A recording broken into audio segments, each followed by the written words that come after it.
এখন আমি আছি চিল্কা লেকের রাজহাংস দ্বীপে পাশে অবস্থিত ক্লাসিক বিচে।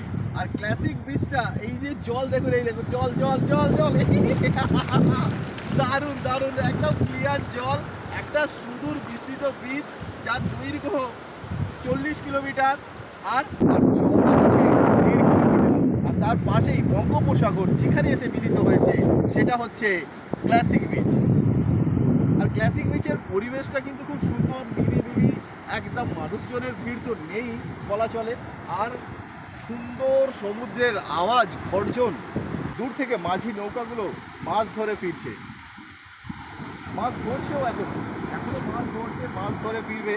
আর এই যে যত রাস্তাটা, এই যে বিচের ঘাটটা, রাজহাংস দ্বীপের এই যে ক্লাসিক বিচটি অবস্থিত, আর ক্লাসিক বিচের দূরে মানে 40 কিলোমিটার আর নটের যোগ।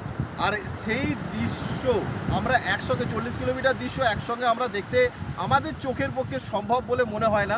দূরে ওইদিকে দেখা যাচ্ছে ধু ধু করছে সমুদ্র পাড় বরাবর ঝাউবনের সারি।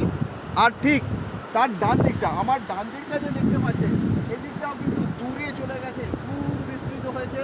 আর এই দূর বিস্তৃত বীজ কিন্তু একেবারে ফাঁকা আর ধুধু করছে, পরিষ্কার সুন্দর জল বীজের উপর আছড়ে পড়ছে, তার গর্জন মানে একটা অসাধারণ ফিলিং। আর এই অসাধারণ ফিলিং আপনাদের পেতে অবশ্যই আসতে হবে চিল্কা লেকের ক্লাসিক বিচে।